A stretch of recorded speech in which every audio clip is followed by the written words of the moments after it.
যাত্রা আমরা শুরু করছি শরীফ ওসমান হাদী ভাইকে ধারণ করে, স্মরণ করে। এবং আজকের আমাদের শুরুর দুইটা বক্তব্য হচ্ছে, এক, প্রথমত গণভোটে সারা বাংলাদেশের মানুষকে আমরা আহ্বান জানাচ্ছি, গণভোটে আপনারা হ্যাঁ ভোট দিন। গণভোটে হ্যাঁর মাধ্যমে সংস্কারের যাত্রাকে অব্যাহত রাখুন এবং শরীফ ওসমান হাদী ভাইকে যারা হত্যা করেছেন সেই হত্যাকারীদের বিচার আমাদের আজকের এই নির্বাচনী যাত্রার অন্যতম প্রধান দাবি, অন্যতম প্রধান এজেন্ডা। আমরা নির্বাচনের আগেই তার চার্জশিট থেকে শুরু করে সকল কার্যক্রম যাতে সম্পন্ন হয় এবং আমরা অবশ্যই এই হত্যাকাণ্ডের বিচার আমরা এই বাংলার মাটিতে আদায় করে ছাড়বো ইনশাআল্লাহ। আমরা কাজী নজরুল ইসলাম, আমাদের জাতীয় কবি কাজী নজরুল ইসলামেরকেও স্মরণ করে আমাদের নির্বাচনী পদযাত্রা শুরু করব এই ঢাকা ৮-এ।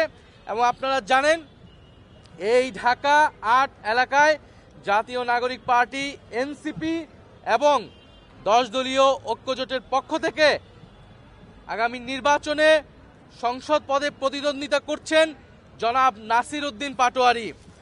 জনাব নাসির উদ্দিন পাটোয়ারি বাংলাদেশের মানুষের যেই মনের কথা, বাংলাদেশের মানুষের যেই স্বপ্নের কথা, ঢাকা ৮ বাসিন্দার যেই কষ্ট, দুঃখ, দুর্দশার কথা তিনি তুলে ধরছেন। অত্র এলাকার দুর্নীতি, চাঁদাবাজ এবং সন্ত্রাস যাকে ভয় করে এই এলাকার মানুষ কোনো কথা বলতে পারে না এতদিন, নতুন মাফিয়া এসেছে এই ঢাকা এলাকায়, সেই নতুন মাফিয়াদের বিরুদ্ধে, নতুন জমিদারদের বিরুদ্ধে নাসির উদ্দিন পাটোয়ারি 10 দলীয় ঐক্যজোটের পক্ষ থেকে তার কথা বলে যাচ্ছেন, ভোট চেয়ে যাচ্ছেন। আমরা আজকে ঢাকা ৮ এলাকায় প্রদক্ষিণ করব,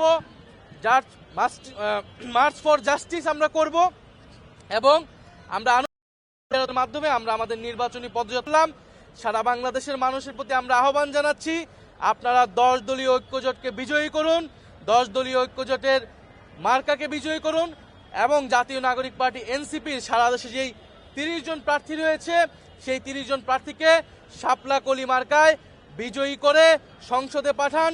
সংসদে জাতীয় নাগরিক পার্টি এবং এনসিপি এবং 10 দলীয় ঐক্যজোট আপনার সাধারণ মানুষের কথা বলবে, গণ অভ্যুত্থানের কথা বলে, সংস্কারের কথা বলবে, সার্বভৌমত্বের কথা বলবে।